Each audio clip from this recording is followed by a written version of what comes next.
दोस्तों शाम का वक्त था। एक लड़का अपने शरीर की जरूरतों को पूरा करने के लिए दिल्ली के जीबी रोड स्थित तमाम कोठों में से एक कोठे के अंदर चला जाता है। अंदर जब देखता है, एक से बढ़कर एक लड़कियां उसके ही जैसे लोगों के इंतजार में खड़ी थीं और वहां पर एक बहुत ही खूबसूरत लड़की उसका हाथ पकड़ लेती है और उसके बाद एक कमरे में लेकर जाती है जहां पर उस लड़के की हालत खराब हो जाती है। वो उससे कहता है कि इतना भी जुल्म मत करो, लेकिन दोस्तों उसे कुछ ऐसा मिलता है कि जिसकी वजह से बार बार उसे कोठे पर जाने को जी चाहने लगता है। और दोस्तों एक दिन कुछ ऐसा होता है कि जिसकी कल्पना भी आप नहीं कर सकते हैं। दोस्तों एक बहुत ही इंटरेस्टिंग कहानी है, बहुत ही रोचक कहानी है, बहुत ही जबरदस्त कहानी है। आइए जानते हैं पूरी कहानी इस वीडियो में।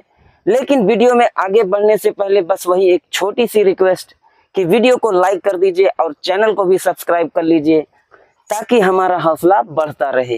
दोस्तों ये कहानी है भारत के राजधानी दिल्ली की कि एक लड़का जिसका नाम राहुल होता है, कई सालों से वह दिल्ली के अंदर काम कर रहा था। एक दिन शाम को उसका मन करता है कि कोठे पर चला जाऊं और जरा देखा जाए कि अंदर का नजारा क्या है। दोस्तों राहुल पहली बार कोठे पर जाता है, बहुत डरते हुए, बहुत ही सावधानी से। लेकिन जैसे ही कोठे के अंदर वह घुसता है तो वहां का नजारा देखकर वह दंग रह जाता है। सोचता है कि गजब के लोग हैं, जरा भी लाज लज्जा नहीं है, जरा भी शर्म नहीं है। एक से बढ़कर एक खूबसूरत लड़कियां वहां पर अपने जलवे दिखा रही थी, अपनी अदाएं दिखा रही थी कि एक लड़की जो है वह उसका हाथ पकड़ लेती है, राहुल का हाथ पकड़ लेती है और कहती है कि आइए सेठ जी, आइए, बहुत दिनों बाद आप आए हैं, कहाँ पर थे आप। तो राहुल कहता है कि मैं तो पहली बार आया हूँ, कब आपने मुझे यहाँ पर देख लिया जो मुझे आप ऐसे कह रही हैं कि कहाँ पर थे, आज आप बहुत दिनों के बाद आए हुए हैं। दोस्तों कोठे पर जो लड़की होती है वह कहती है कि चलो अच्छा है, कोई बात नहीं, आप अगर पहली बार ही आए हो तो आ जाओ, कोई बात नहीं। पहली बार जो आते हैं उनका स्वागत मैं ही करती हूँ।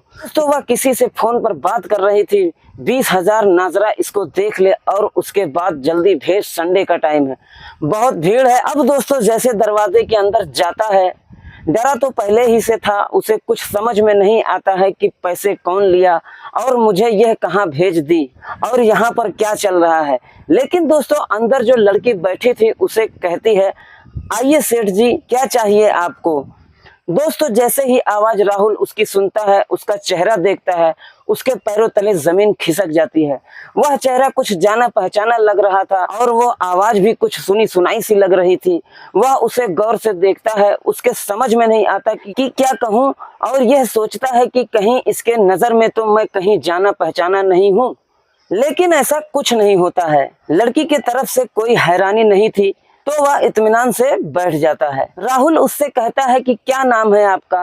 तो कहती है मेरा नाम रूपाली है। कहता है कितने दिनों से आप यहाँ पर हैं।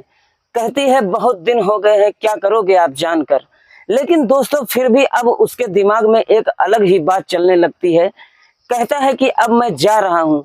जा रहे हो, क्या हुआ। कहता है कोई बात नहीं, मैं फिर आऊंगा, लेकिन जब भी आऊंगा तो क्या तुम यहीं पर मिलोगी। तो कहती है हाँ मैं यहीं पर मिलूंगी, अगर नहीं मिली तो किसी से भी बोल देना कि मैं रूपाली से मिलना चाहता हूँ, वह तुमको मुझसे मिलवा देगी। अब दोस्तों जो राहुल होता है वह अपने कमरे पर चला जाता है और कमरे पर जाते जाते सोचने लगता है कि जिस रूपाली को उसने देखा है वह आज से 18 साल पहले लड़की थी जो उसके साथ 3 सालों तक स्कूल में 6ठी 7वीं 8वीं में पढ़ी थी। क्या ये वही लड़की तो नहीं। दोस्तों पश्चिम बंगाल के मालदा जिले का रहने वाला था और उसके गांव से उस लड़की का गांव 15 किलोमीटर दूर होता है। तुरंत वह फोन उठाता है और अपने दोस्तों में से एक दोस्त को फोन लगाता है और कहता है कि जरा यार उस लड़की के बारे में तो पता करो जिसका नाम राधिका होता है। तो दोस्तों उधर वह जो है वह कारण पूछता है कि क्या बात है, क्यों उसके बारे में जानना चाहते हो।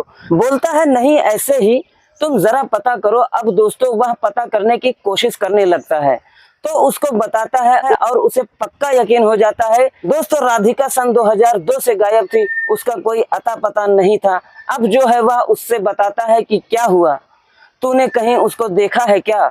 तो राहुल कहता है नहीं यार मैंने नहीं देखा, बस मैंने किसी से सुना था तो राहुल का दोस्त कहता है कि हाँ, एक बार खो गई तो फिर उसके बाद उसका कोई अता पता नहीं है।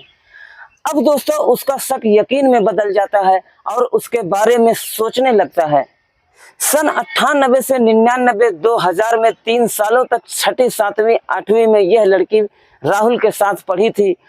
उस लड़की का नाम राधिका होता है। दोस्तों राहुल जो है फिर अगले हफ्ते जाता है और फिर वही लड़की उसका हाथ पकड़ लेती है और कहती है, आइए सेठ जी, कहाँ पर थे, बड़े दिनों के बाद आप आए हैं।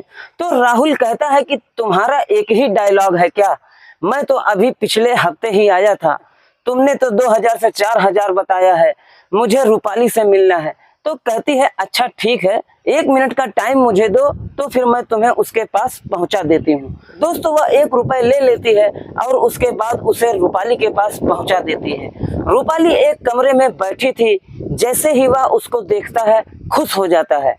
रूपाली भी उसे पहचान जाती है क्योंकि उसकी मुलाकात राहुल जैसे लोगों से कभी कभार होती है कि जो वहां पर आते थे और यूं ही चले जाते थे। तो वह राहुल को पहचान जाती है और कहती है कि आइए सेठ जी, क्या सोचकर आप आज आए हैं। दोस्तों वह बैठ जाता है और राहुल उससे पूछता है कि तुम्हारा नाम क्या है। तो रूपाली कहती है कि मेरा नाम रूपाली है। कहता है, कितने दिनों से काम कर रही हो। तो कहती है कि मुझे बहुत दिन हो गए हैं, क्या करोगे आप जानकर। तो राहुल कहता है कि चलो कोई बात नहीं, लेकिन मैं एक बात तुमसे पूछ रहा हूँ, क्या तुम सच सच बताओगी। तो रूपाली कहती है, क्या बात मुझसे पूछोगे। तो राहुल कहता है कि देखो तुम भड़कना मत और मेरे साथ कुछ उल्टा सीधा मत करना, बस मैं यह पूछना चाहता हूँ कि तुमने अपना नाम राधिका से रूपाली कब रख लिया। अब दोस्तों जैसे ही वह यह बात सुनती है उसकी आंखों से आंसू गिरने लगते हैं, हैरानी भरी निगाहों से उसको देखने लगती है और कहती है कि कौन हो तुम। तो राहुल कहता है कि मैं कोई भी हूँ, क्या तुम राधिका ही हो। दोस्तों अब वो क्या कहती, रोने के अलावा उसे कोई रास्ता नहीं सूझ रहा था। वो बोलती है कि हाँ मैं राधिका ही हूँ, लेकिन मैं 18 साल से यहाँ पर काम कर रही हूँ, आज तक ऐसा कोई नहीं आया, तुम कौन हो, मैं तुम्हें नहीं जान रही हूँ। बोलता है, मुझे नहीं जान रही हो, मैं तुम्हारे साथ मैं 6ठी 7वीं और 8वीं में पढ़ा था। स्कूल का नाम बताता है, उसी स्कूल में था, मेरा नाम राहुल है। तो कहती है राहुल। दोस्तों रूपाली उसे नहीं पहचान रही थी। फिर वह 2-3 लड़कों के नाम बताता है और उसके साथ जो लड़कियां पढ़ रही थी 1-2 लोगों का नाम याद था, उसके बाद टीचर्स का नाम बताता है। तो कहती है कि हाँ मैं राधिका ही हूँ और इन सब को मैं जानती हूँ। उसके बाद वह रोने लगती है, कहती है कि 18 सालों से मेरी जिंदगी यहाँ पर बीत गई। मैं 16 साल की थी जब मुझे इस दलदल में फंसाया गया था और आज मैं 34 साल की हो गई हूँ।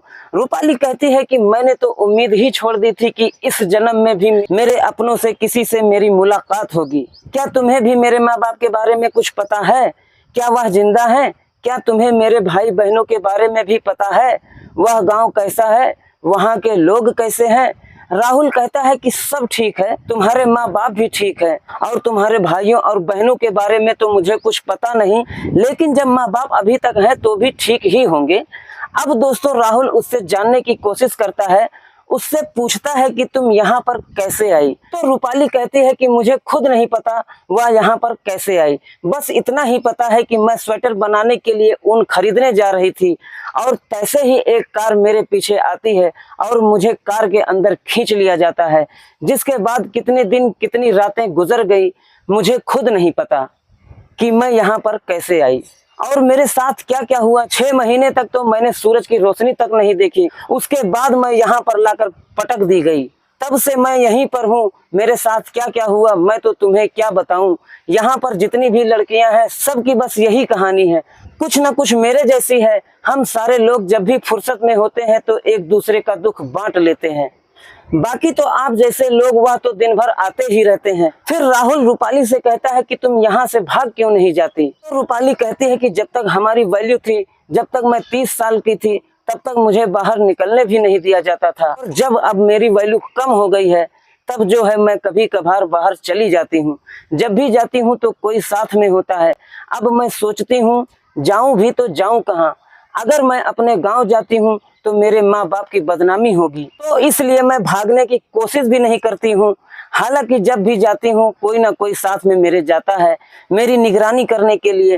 दोस्तों उसके बाद राहुल कहता है कि अब क्या सोच रही हो, क्या तुम्हारी कोई इच्छा नहीं है, तो रूपाली कहती है इच्छाएं तो बहुत थी, सारी मर चुकी हैं। यह समझो कि शरीर जिंदा है, आत्मा मर गई है। बस यही एक इच्छा है कि एक बार अपने परिवार को दूर से देख लूं, उनका चेहरा देख लूं, एक बार अपना गांव गिराव देख लूं। बस यही एक मेरी इच्छा है, इससे ज्यादा क्या कहूं। कौन है हमारे आगे पीछे। राहुल कहता है कि मैं तुम्हारे गांव ले चलूंगा, तुम्हें अपने घर ले चलूंगा। तो रूपाली कहती है लेकिन मेरा यहाँ से निकल पाना बहुत ही मुश्किल है, असंभव है। और अगर मैं किसी तरीके से निकल भी गई तो वहां पर मुझे लोग एक्सेप्ट नहीं करेंगे, मुझे अपनाएंगे नहीं, फिर मैं कहाँ जाऊंगी। तो राहुल कहता है कि क्या तुम मेरे साथ रह सकती हो। तो कहती है क्यों नहीं। तो कहती है क्यों, तुम्हारी पत्नी होगी, तुम्हारे बच्चे होंगे, तुम्हारे माँ बाप होंगे, परिवार होगा, समाज होगा, वो लोग क्या कहेंगे। तो राहुल बोलता है मैं किसी को नहीं मानता, मेरी पत्नी मुझे छोड़ के जा चुकी है, मेरी एक 8 साल की बेटी है जो अपने ननिहाल में रहती है, और जब मैं वहां पर जाता हूं तभी वह मेरे साथ रहती है, जब मैं दिल्ली आ जाता हूं तो फिर उसे ननिहाल छोड़ के आता हूं। तो रूपाली कहती है कि मेरे इस तरह से जिंदगी गुजारने के बाद क्या तुम मुझे अपने साथ ले जाओगे, क्या तुम मेरे साथ उठना बैठना भी पसंद करोगे। राहुल कहता है क्यों नहीं, जो भी हुआ तुम्हारी मर्जी से थोड़ी ना हुआ है, अगर तुम मेरे साथ रहने को तैयार हो तो मैं तुमसे शादी भी कर सकता हूँ। अब दोस्तों इतना सुनने के बाद जो रूपाली थी या जो राधिका थी वह फूट फूट कर रोने लगती है, उसके गले से लिपट जाती है, लेकिन फिर अगले पल अलग हो जाती है। वह कहती है कि लेकिन वहां जाने के बाद तुम मुझे ताने मारोगे तो नहीं, मेरे अतीत को लेकर गालियां दोगे, या लोग मुझे अलग ताने मारेंगे तो तुम कैसे बर्दाश्त करोगे। वह कहता है कुछ भी नहीं होगा, जिसको जो कहना होगा कहता रहेगा, मुझे कोई फर्क नहीं पड़ता है, यकीन करो मैं तुम्हें कुछ नहीं कहूंगा। दोस्तों उसके बाद वह एक दिन प्लान के मुताबिक हॉस्पिटल के बहाने निकलती है और रूपाली के साथ जो रहता है उसको चकमा देकर वह राहुल के साथ भाग जाती है और पश्चिम बंगाल के अपने गांव पहुंच जाती है। और गांव में जब उसके परिवार वाले देखते हैं तो वह बहुत खुश होते हैं। हालांकि ये दोनों पूरी सच्चाई बताते हैं कि ये कहाँ पे थी, कैसे थी और मैं इसे किस लिए लाया हूँ। दोस्तों सारे लोग उनकी तारीफ कर रहे थे। यह बात और है कि कुछ औरतें थी जो उसको ताना मारने लगती हैं, लेकिन राहुल जो है उसे कोई फर्क नहीं पड़ रहा था। दोस्तों 2018 में रूपाली और राहुल की मुलाकात होती है। उसके बाद दोनों एक मंदिर में शादी करते हैं। आज भी राधिका, राहुल और उसकी बेटी ये तीनों खुशी खुशी रह रहे हैं। तो दोस्तों ये रही कहानी। आप लोगों को कैसी लगी कमेंट में जरूर बताइए। जरा सा भी अच्छी लगी हो तो वीडियो को लाइक करें, चैनल को भी सब्सक्राइब कर बेल आइकन को जरूर प्रेस करें। मिलते हैं किसी और वीडियो में, जब तक के लिए आप अपने और अपने परिवार का ख्याल रखिए। जय हिंद, जय भारत।